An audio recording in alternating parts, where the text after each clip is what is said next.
see some of that out there. Now, before we do head down there, in just a moment, you'll see this really big tree coming up on the right side of the truck.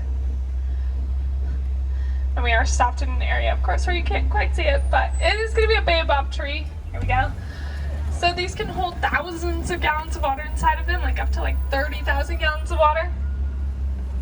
So that's pretty important during times of drought, and that'll give them one of their nicknames, the Tree of Life. They can also go without their leaves for up to 9 months out of the year, which somebody thought kind of looked like they were planted in the ground upside down because of that. So that's where they get their other nickname, the Upside Down Tree. Now, the Tree of Life on Discovery Island is one really big baobab. It has over 300 animals carved into it, and it took over a year to carve them into it.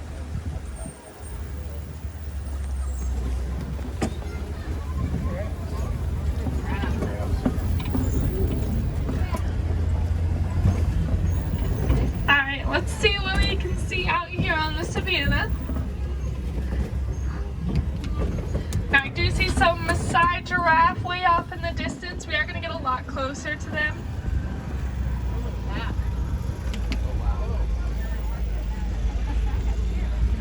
Now, Maasai giraffe can get to be up to 20 feet tall, which is the same height that those crocodiles we saw earlier can get to be long. They only sleep for about 30 minutes a day. That won't be all at once. They'll take little power naps throughout the day.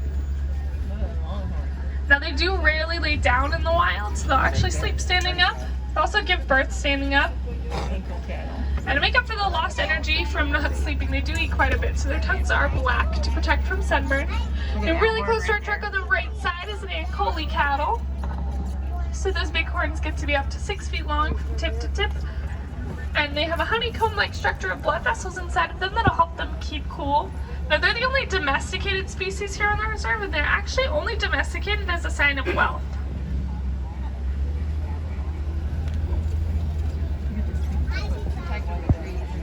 We do have a Maasai giraffe eating off the tree on our right side.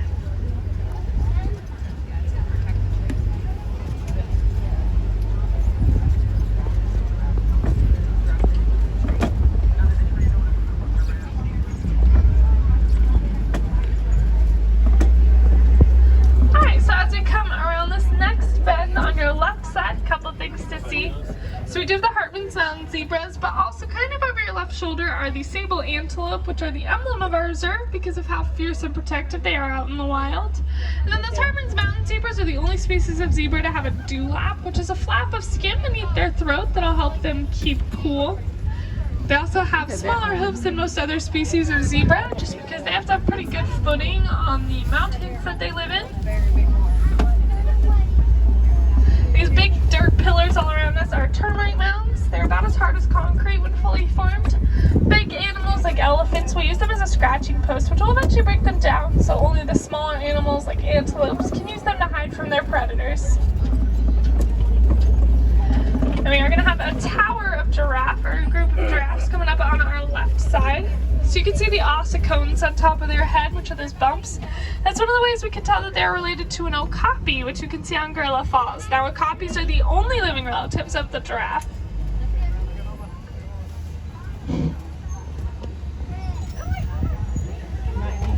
Giraffes do have the same number of vertebrae in them as we do. Like in their necks, they have 7 vertebrae, which is what we have. They're just much larger bones than what we have.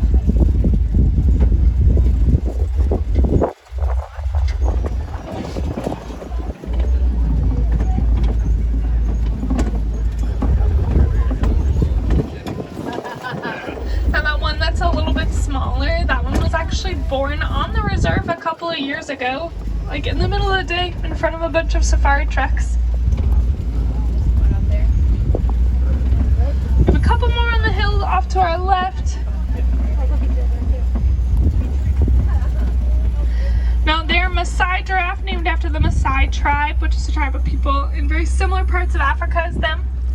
You can also see reticulated giraffe at the lodge, as well as I believe on Gorilla Falls. The difference is mainly in their spots. Maasai giraffe spots are a lot messier. Reticulated giraffe spots are very uniform.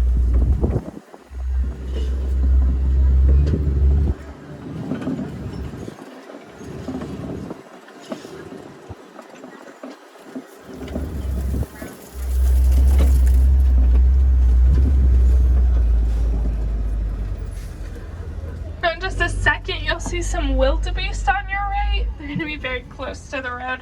So they're the second most densely populated animal on Earth, second only to us humans. So they will migrate in herds of up to 1.5 million. At one point their migrations were so dense that they could be seen from the space station. And they also have another name, which is the gnu, spelled G-N-U. They get that from the sound they make, so like cows say moo, wildebeest say gnu. And those dark stripes on them are actually sweat markings.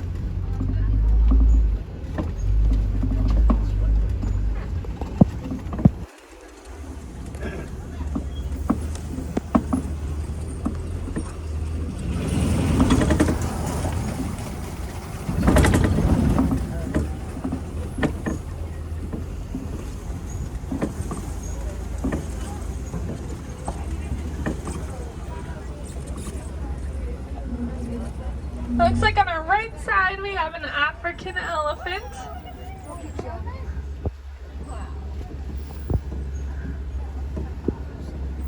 And on our left side in the back there are mandrills. Sorry, that's why I was quiet. I was trying to see if I could see them.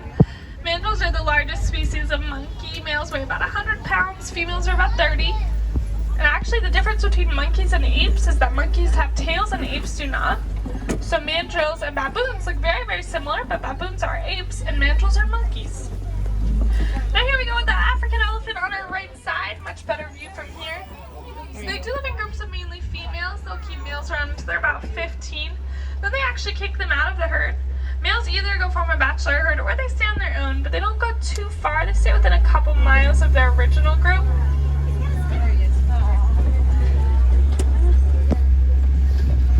Now an elephant's trunk is prehensile, so they can use it to grab onto things. And they can have up to 10,000 muscles in it. It's also a combination of their upper lip as well as their nose. Elephants are also considered pests in a lot of parts of the world because they eat crops they're not supposed to. They are very destructive. They trample on things. And they're also very scared of bees. They have very sensitive skin, so a bee sting is going to be really painful, like almost like getting shot by a bullet for them. So Disney Conservation was able to work with farmers throughout the world to develop beehive fences, which are fences made out of beehives that trigger when an elephant gets too close and makes those bees start buzzing. And that scares the elephants because they don't want to get stung. So they'll actually communicate with their herd as well as other herds of elephants throughout the nearby miles to stay away because of those bees. And it is super effective. It keeps elephants away for years at a time. They'll even communicate through the generations to tell their babies to stay away. Which is super cool because it is saving elephants' lives. A lot of the time they are poached just because they are threatening the livelihood of those farmers. And it helps those farmers out too because they can harvest that honey inside and sell that. We are going to have a few more elephants coming up on our left side. So these are probably females because there's a bigger group. So the one we saw before is probably a male. Now they do have tons of tiny little blood vessels in their ears that are very close to the surface. So they'll actually flap their ears to create airflow that'll help them keep cool. And they're also commonly hunted for their tusks, which are made out of ivory. Now our teeth are made out of ivory as well.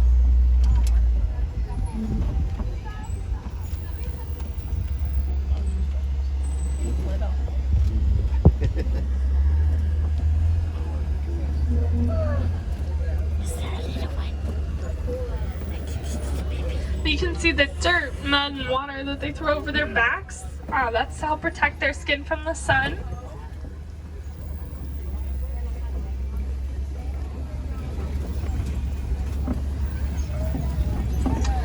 They do have one of the longest gestational periods of any animal out there. They are pregnant for about 2 years. Now coming up on our left side in just a moment, you're going to see the greater flamingos. So these are the largest species of flamingo. So they start their lives out gray, and as they grow they turn white. And they'll get that pink color from the food they eat, which is brine shrimp that's rich in beta-carotene.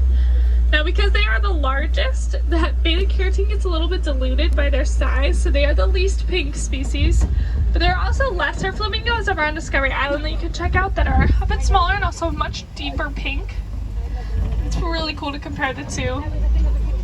They're also filter feeders, so they'll shove their head upside down underwater. And and they'll just filter out the shrimp that they want to eat from the water around them.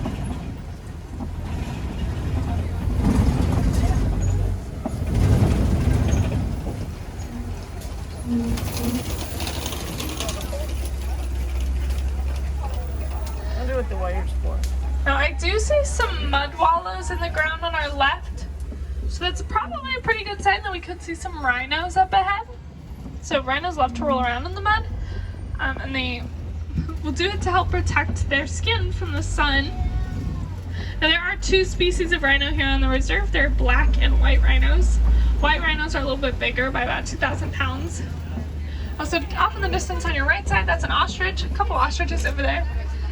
They are flightless birds that get to be up to 400 pounds. They also have the largest eye and most well-developed eye of any bird.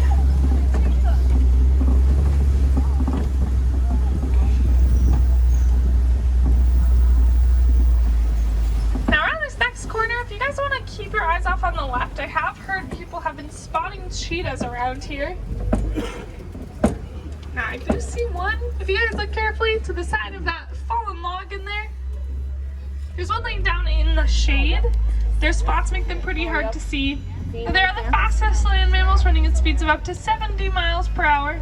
They can only keep those speeds up for a few hundred yards and then they are going to have to slow down. That means they're pretty inefficient hunters. They only catch about 50% of their prey.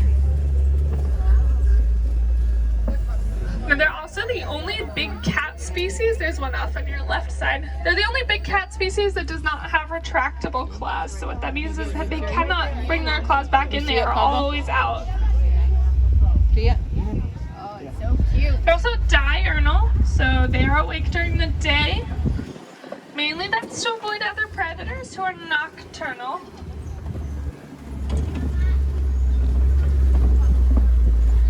And this big rock up ahead of us is known as a kopie. Kopies often house big predators, especially big predator cats. So we'll see if we can see any as we go around. The ones that live on this kopie are nocturnal. They rest for 16 to 20 hours out of the day.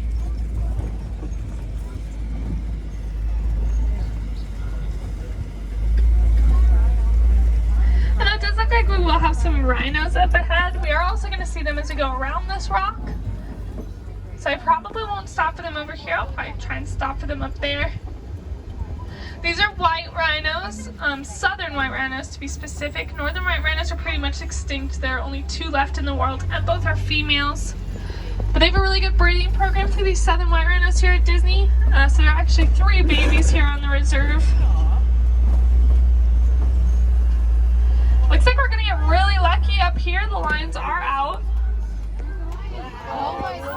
So that's a male, that's a big male right there. His mane weighs about 40 pounds. How cute he is, Courtney. Now that specific male's name is Dakari. And they filmed him to base Simba's CGI off of in the live action Lion King. Now when a lion roars, it can actually be heard for almost 6 miles around them. Although in most movies and TV shows, they actually use a tiger's roar instead.